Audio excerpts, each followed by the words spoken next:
வணக்கம். இன்று வீதி சுகாதாரம் என்ற தலைப்பில் ஒரு சில வார்த்தைகள் நினைவில் வருவதை கூற வேண்டும் என்று ஆசை வருகிறது. உண்மையில் எங்களுக்கு கடந்த காலங்களில் நீண்ட காலத்தின் முன் நமது வீதிகள் குன்றும் குழியுமாகவும் தார் போடாமலும் மழைநீர்கள் தேங்கியும் அப்படியெல்லாம் அலங்கோலமாக இருந்த ஒரு காலம் போய் புதிதாக கார்பெட் வீதி போட்ட உடனே மிகவும் சந்தோஷப்பட்டோம். இந்த வீதிகளின் அழகை பார்க்கும்போது நமக்கே மகிழ்ச்சியாக இருந்தது.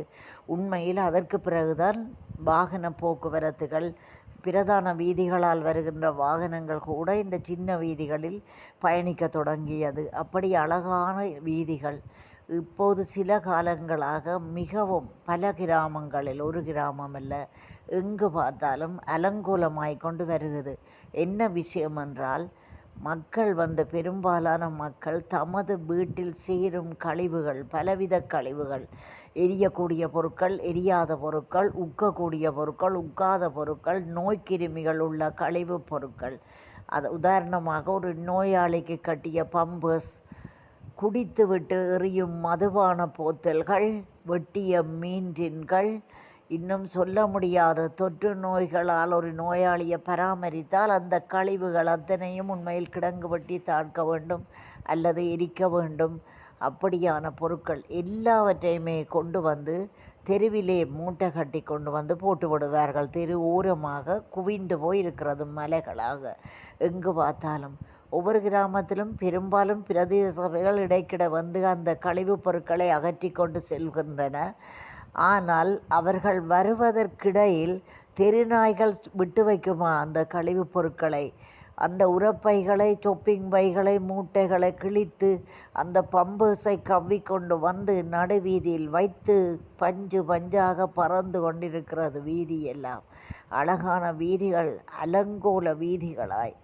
உண்மையில் வீட்டை வளவை இவ்வளவு அழகாக பலர் வைத்திருக்கிறார்கள். மார்பிள் கற்கள் பதித்து, முத்தத்துக்கும் பதித்து, அதிலும் இன்னும் புலம்பெயர்ந்த உறவுகளுடைய வீடுகள், அவர்களது குடும்பத்தவர்களுடைய வீடுகள் மிகவும் அழகாக காட்சியளிக்கின்றன.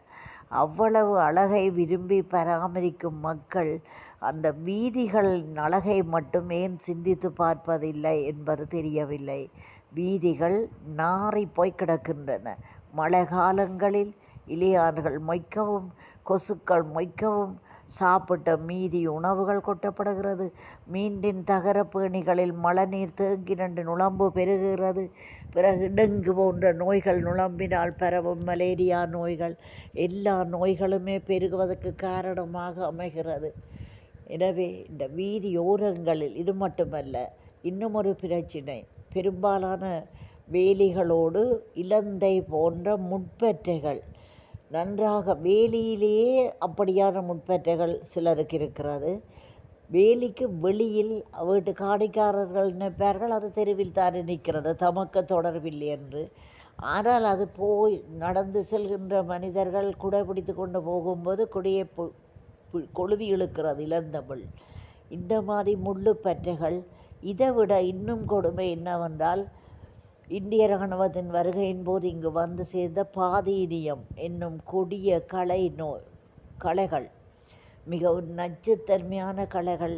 அவர்கள் உணவுக்கு கொண்டு வந்த ஆடுகளுடைய கழிவுகள் மூலம் வெளியேறி இன்று கிராமமாக எமது மண்ணையே ஏப்பமிட்டு கொண்டிருக்கிறது அந்த பாதீனிய செடிகள். அதன் வெள்ளைப்பூக்கள், அதன் மகரந்த மணிகள் காற்றோடு பரவி ஆஸ்மா போன்ற கொடிய நோய்களை உண்டாக்குவதும், தோலில் தீராத சொறி நோயை உருவாக்குவதும் யாரும் சிந்தித்து பார்ப்பதில்லை. வீட்டு வேலிகள், வளவுகள், தோட்டக்காணிகளின் நல்ல பயிர்கள் விளைகின்ற வளமான மண் காணிகளை கூட இன்றைக்கு ஆக்கிரமித்து முழு காணிகளும் பாதீனிய பற்றை காடுகளாகி கொண்டிருக்கிறது. அதுவும் கைவிடப்பட்ட காணிகள் பாதீனிய பற்றைகளாகவும் முட்பற்றைகளாகவும் காணப்படுகிறது. இன்னொரு தெருவில் குவிக்கின்ற குப்பைகளுக்கு சிலர் தீ மூட்டும் போது என்ன செய்கிறார் என்றால், அங்கே இருக்கிற கண்ணாடி போத்தல்கள், மதுபான போத்தல்கள், வேறு கண்ணாடி போத்தல்கள் வெடித்து சிதறுகின்றன. மின்குமிழ்கள் வீட்டில் பாவித்த பழைய மின்குமிழ்களை கொண்டு வந்து அப்படியே சொப்பிங் பையோடு கட்டி கொண்டு வந்து போட்டு அதை யாரோ தீ மூட்டி எரித்து எல்லாம் உடைந்து வெடித்து நொறுங்கி போய் கிடக்கிறது வீதிகளில். இந்த நிலைமைகள் மாற வேண்டும் மக்களே. இது ஒரு சமூகத்தின் பிரச்சினை, ஒரு தனி வீட்டின் பிரச்சினை அல்ல.